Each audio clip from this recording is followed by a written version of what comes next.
Hey gang, Rodin here. Welcome on back to the Cade and another episode of WTF Wednesday, the series where we take a look at games that on paper seem like a good idea, but in actuality turn out to be not so much. And for this week, we're going to go back to 1997, and we're going to play a game that was originally released on the Sega Saturn, but also was released on the PS1 at the same time.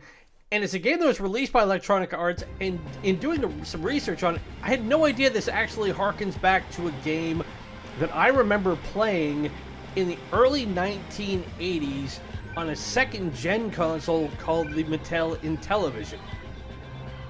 We are going to play Battle Stations. Now, Battle Stations is one of those games that very much hits all the points of something that was originally designed for a fairly niche audience and never got a whole lot bigger in the time that it was around. So what this game is essentially you are the head of a naval fleet and you go out and you blow up other ships and you do different campaigns, and that's the long and the short of it. Now, I know there are a lot of mobile games and things that kind of take on a similar tone nowadays. There's one that's out there right now and the name escapes me, but it's one I've seen on different ads where you can go out and be a commander of a ship and go out and take out other ships in a one-on-one style, kind of like what you're seeing here. Now, like I said, this game came out in North America in May of 1997 and came out in Europe around the same time. And it is a strategy multiplayer game. You can play it as one player or two players. And what we're going to do is we are actually just going to do a couple of campaigns really quick over the next 25 minutes or so and give you an idea of how it is that this game just fell very, very short of the mark, both for the time it was released and what I think EA was hoping for this to generate. So if you do the mission or you do the campaign side, you get different missions, and there's 10 that you can choose from, and each one has a different objective, each one has different locations, things like that. So we're just going to start with mission 1, which is Oil Inferno. We need to land Marines from the troop transport and destroy the enemy oil facility. Reports indicate substantial enemy presence. Okay. Aye, aye, sir. Now we go from here to understanding what our fleet is. Now, if we look on the left side, you see that list of all the ships we have available to us. So we have aircraft carriers, battleships, cruisers, destroyer, patrol boat, mine layer, submarines, and troop transports, and we get a certain number of each. We can't make more than those. So once we get through all of them, if we have all of our ships get sunk before we capture the oil refinery, that's game over for us. No problem. So we'll just go ahead and get started on this.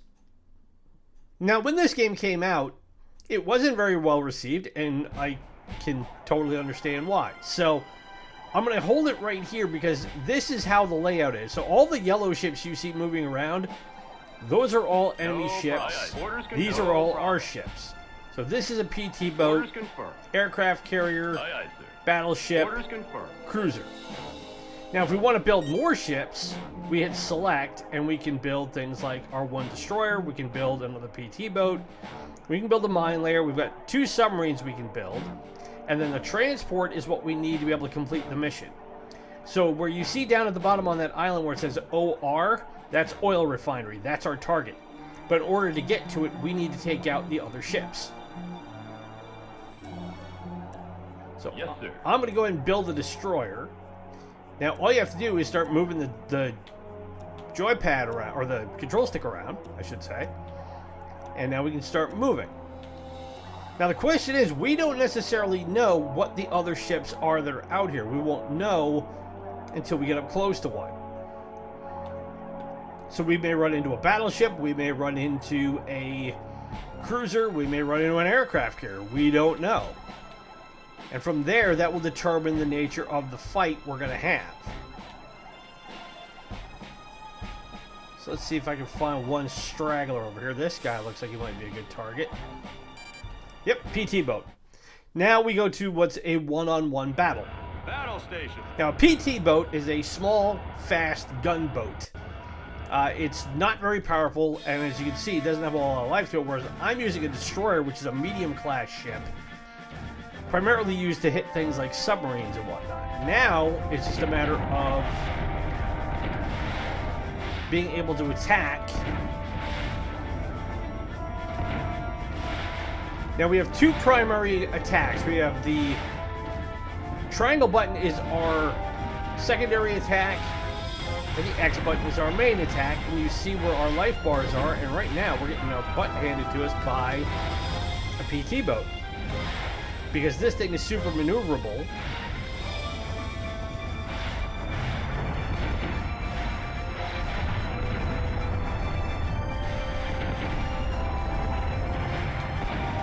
And it's already almost got us dead.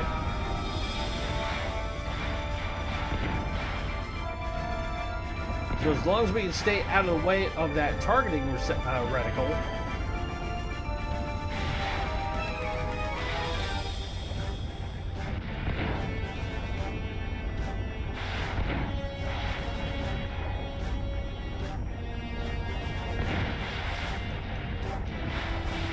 and then launch torpedoes and whatnot to try and hit it.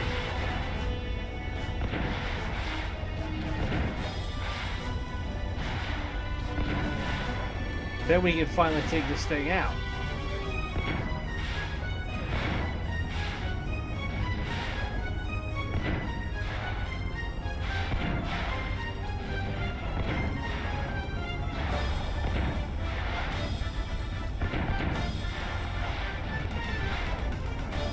Ooh! And I turned right into those torpedoes, and that took me down. So this game was actually based on a 1983 game for the Mattel Intellivision called Sea Battle. And I remember playing this game as a kid, and it was essentially a glorified version of Battleship. Right away. And it's a game where let's see, I want something a little bit more substantial like a PT boat here. I would build myself a submarine. Now, submarines are super quick, but they are also not very strong. But I used to play Sea Battle a bit with my brother back when we had an Intellivision, which was a second gen. Oh boy, this is going to be interesting. It's a submarine versus a battleship. Battle station. And the Intellivision was around from 1977 to actually 1990. I thought it didn't last nearly that long, because by that point the NES had conquered everything in video gaming at that time.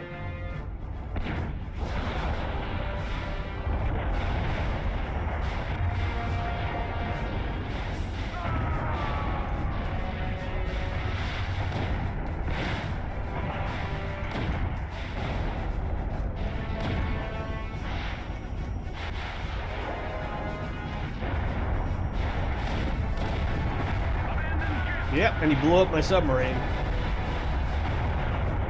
But the Intellivision was one of those consoles that came out around the kind of the tail end of the dominance of the Atari 2600, along with other consoles like the ColecoVision, the Odyssey, stuff like that. So it wasn't a great console, if I'm honest, but I mean, for what it was, it did the trick. Aye, aye, sir. Aye, aye, sir. No problem. So let's take my cruiser out here. See what I can do. Oop, we got reinforcements coming.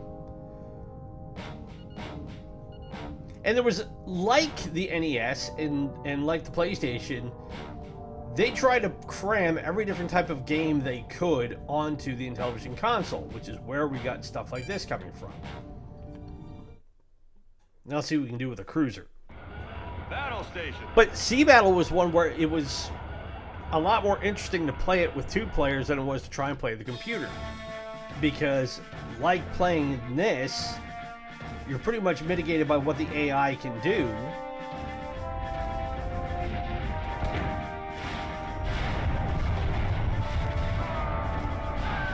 And I've already been broadsided twice.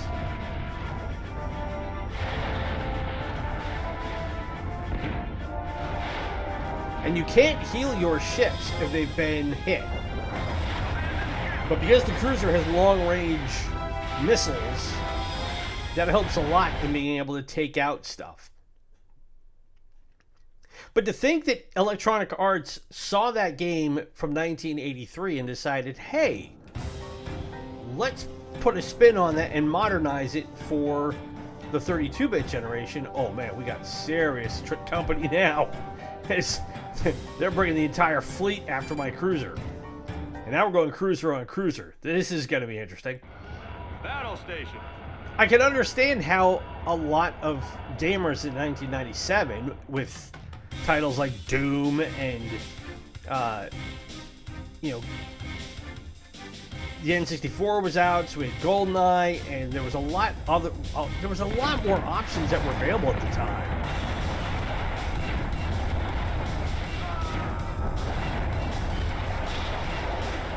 Than to sit around and play a game like this.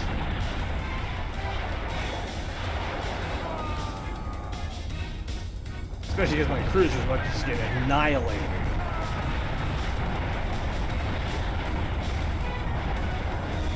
And that's part of the reviews on this game, was that when Next Generation reviewed it, and they only gave it a 2 out of 5, they said, as much fun as it can be, the game's depth just doesn't measure up to the low-res Ancestor over the long haul. Oh, you can run from me, but I'm coming to you with a battleship. And to that point, Battle station. the aggregate score for this game is still 55% on GameRankings.com. And it never really got above a 6 out of 10 by most reviews.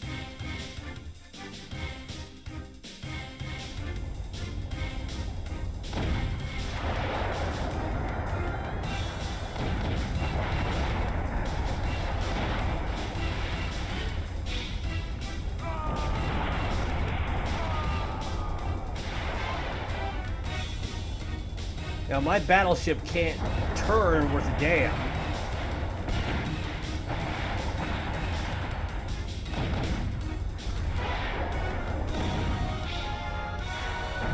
And it's going to get wiped out here in a second. And there goes my battleship. They sank my battleship!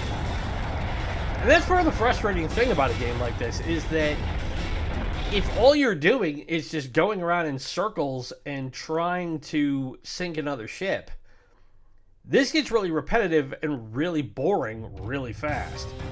As it stands, I desperately need to build more stuff, but I don't have a whole lot left in my arsenal. I mean, I can bring a mine layer out.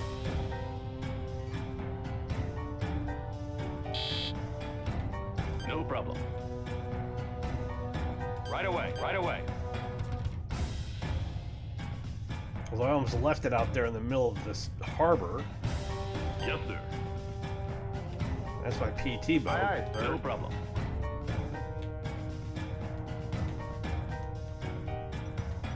Aye, aye, sir. Yes, sir. Right away. So now I've got to Aye, think sir. about how I want to be able to set this up. Which is where the strategy aspect of this comes in, but only just. Right away. Aye, aye, sir. Aye, aye, sir. Right away. Aye, aye, sir. Especially because Yes, the sir. ships don't like to hold still. Now, one thing I can do is I could potentially build a troop transport Right away. and just try and go for the refinery. If I do that and I take it out, then the mission is over, and all the other ships that are there in the harbor or that are out at sea can't do anything. The only thing is I have 2 of them, and if I lose both of them, then I can't complete the mission.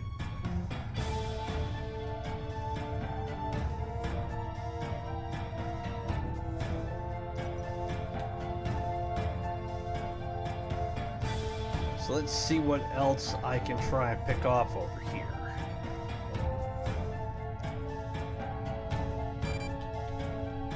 Ooh, I have a destroyer to deal with. Okay. Battle Battle station. Now, I have no idea how well this game did in terms of sales. In doing my research on it, it was not something that got brought up, nor does it fare, to the surprise of nobody, fairly highly on most game lists of best or worst games of all time.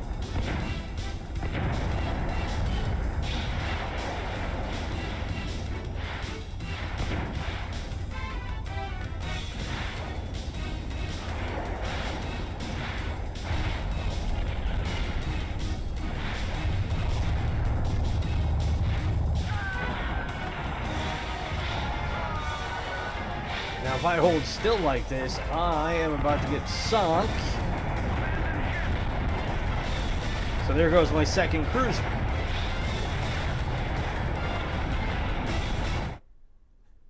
So he did a move that's essentially called crossing the T, which in naval warfare is the last thing you want to do, where they can come right in front of you and just open fire.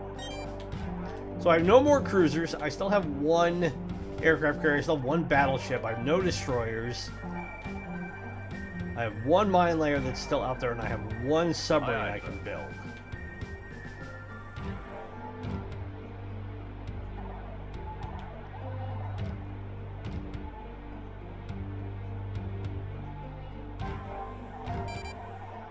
So you're a cruiser, and you're gonna chase me. Oh boy.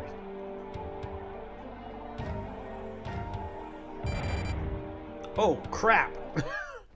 I just had a bunch of ships engaged with my aircraft carrier, which is not what I wanted. So if this is a 1-on-2 situation, I've got a real problem. Because now I have a cruiser going up against one of my aircraft carriers. And my aircraft carrier has no offensive weapons except for the planes I can send out to attack it.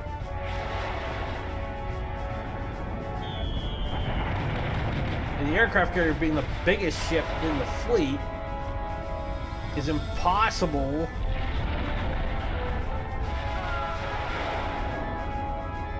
to avoid much of anything.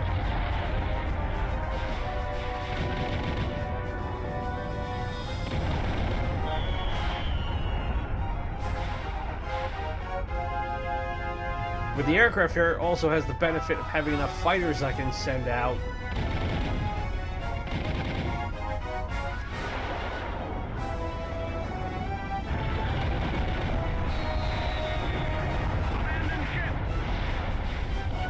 that I'm able to blow stuff up. But my aircraft carrier is in a world of hurt right now.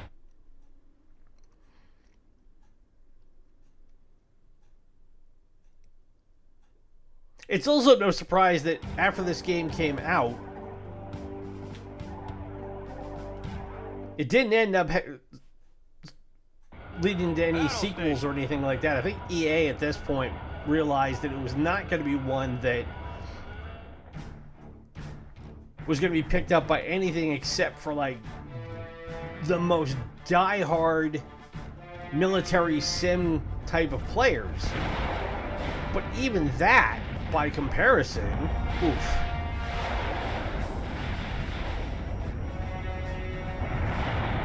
Yeah, my submarine is almost already dead.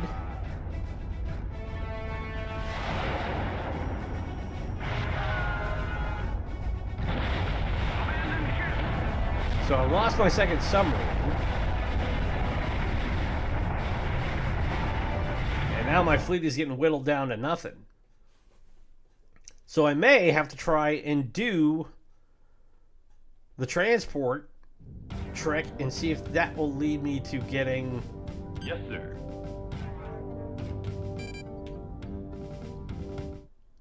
any potential success on this mission. But now I got a PT boat against a destroyer.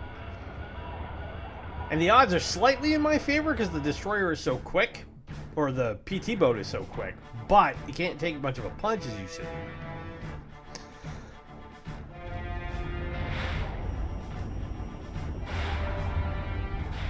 Oh, and I was right up against the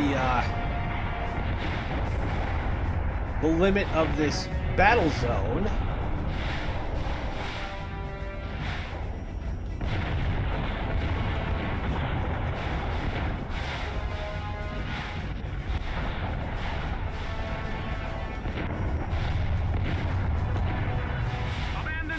game because even though I was behind the destroyer, it was still able to attack me. So now I'm down a PT boat.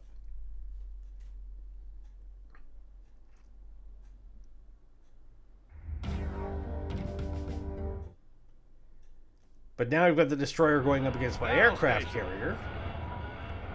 Although my aircraft carrier took a bit of a beating at the hands of that cruiser.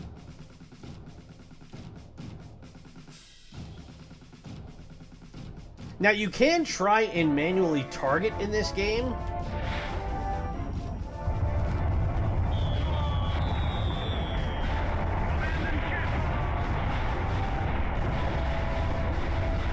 But trying to do that using the circle button is really, really annoying.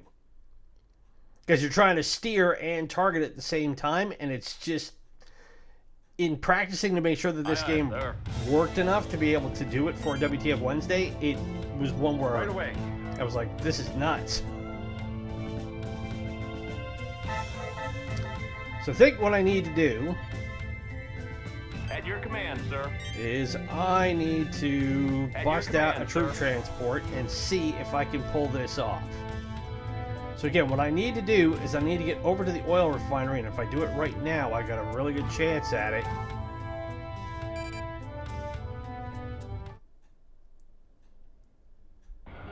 Battle station.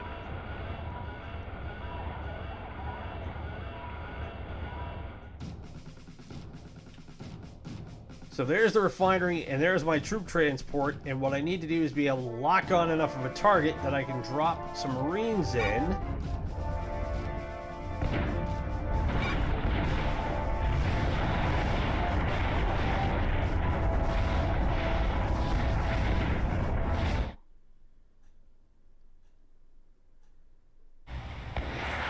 And we get a cutscene of me launching a missile out of somewhere, although that was quick.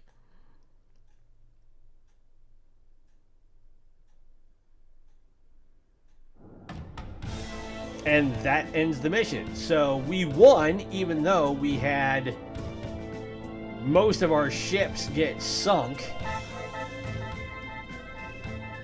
We lost a battleship, 2 cruisers, 2 subs, 1 PT boat, 1 destroyer.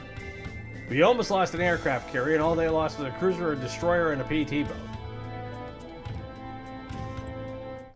But that, in a nutshell, is the game. I mean, there's nothing more to it than that. We could try a different mission or something like that, but otherwise, the only other option you have is the arcade version, which you will just be able to pick one of the 8 vessels that you have at your disposal at random. The computer will pick another one, and you just go one-on-one against each other, and there's not a whole lot of fun in that. So, that leads us to our first question. Is this a good game?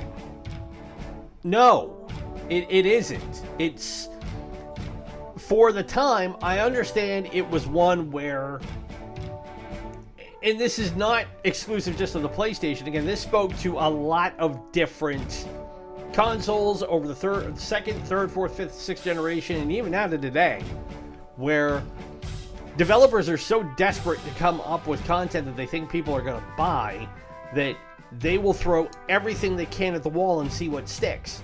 Now, there is a market of people who really like military sims. I particularly like flight simulators. We highlighted that when we did Ace Combat. But to get something like this, you really need a specific type of gamer.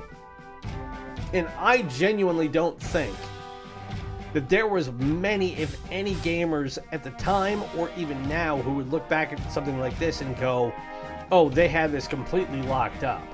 Like, these are the same people who would play games like tabletop games like Axis and Allies, or you play Risk, or they're the guys that would go to a gaming store and buy like the old classic military recreation games where you could recreate like the Battle of Stalingrad in World War II or Iwo Jima, stuff like that. Even they, I think, would look at something like this and just go, nope, sorry, not my bag. So, the question then becomes, is this a game that you could make today? Well, like I said, they've made variations of this stuff. I know there is there's a game, and although the name still escapes me, I think it's World of Warships, now that I think about it, where you can pick different ships from different eras, like the Bismarck and what have you, and you can go one-on-one with them and see if you can beat them or not. And while that's kind of interesting in a one-on-one scenario, you would hope that they have gone back and, thought out the mechanics and made it more engaging than it is here, where you're essentially just picking a boat and hoping that you can outmaneuver and outgun your opponent before they utterly obliterate you, because their ability to lock onto you for targeting is much, much better than your ability to lock onto them. I mean, yes, the graphics are not great, although it's easy to differentiate one ship from another, which is helpful. But also,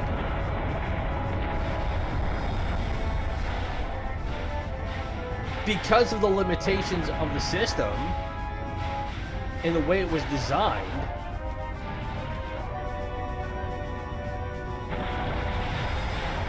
yeah, it's just one where the replay value on it is next to nil.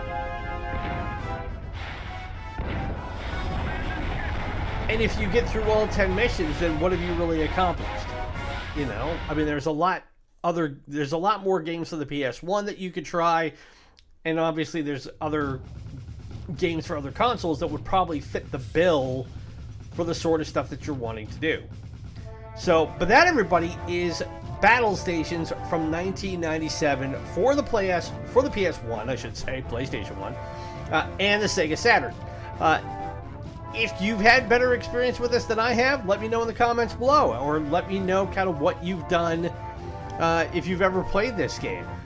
In watching some of the long-form plays that are on YouTube now, I know there's a way that you can plug in where you essentially all your ships are invincible, which to me seems like maybe the only way to truly enjoy this game, with how much the variation between the ship's capabilities are. But again, is it one that I can wholeheartedly recommend? No, which is exactly why I figured this was a perfect example of something that would fit in a WTF Wednesday, in that, yeah, it seemed like a good idea, but reality, no, not anything but. So if you've enjoyed this, and I do hope you have, best way to show it, hit that like button, subscribe to the channel if you are new, and ring the bell to be notified of new episodes that we post every week, or every other week, with our one-day playthroughs and with WTF Wednesday. I do hope you watched our one-day playthrough on Monday, and then also be sure to tune in this weekend as we are winding down to our final episodes of our first-time playthrough of Dark Souls Remastered. And for our one-day playthrough, I didn't mention, is that we played the original Dark Forces, Star Wars Dark Forces, for the PS1 to coincide with the remastered version that came out at the end of February. So, also be sure to follow us on social media through Instagram and Threads at Ronan's Retrocade. Help spread the word about us so we can continue to grow the channel and make it bigger and better for everybody. Thanks to everybody who has hit that subscribe button. We are now over 120. We are still hoping to hit our goal of 200 and up by the end of 2024. And the only way we're going to do that is that if we keep posting content that you guys are going to want to watch and spreading the word about us. It's that simple. So, and if there is a game you would like to see us feature from the Nintendo Entertainment System, the Super Nintendo, the Sega Master System, Sega Genesis, or Mega Drive, SNK Neo-Geo, Sega Saturn, Sega Dreamcast, Nintendo 64, PlayStation 1, or PlayStation 2, leave it in the comments below or drop me a line on social media. It can be any game from those consoles that you want. My name is Ronan. It's been great to spend this WTF Wednesday with you. Be safe, be well, happy gaming, and we will talk to you again on Saturday as we dive once more back into the world of Dark Souls Remastered. Bye!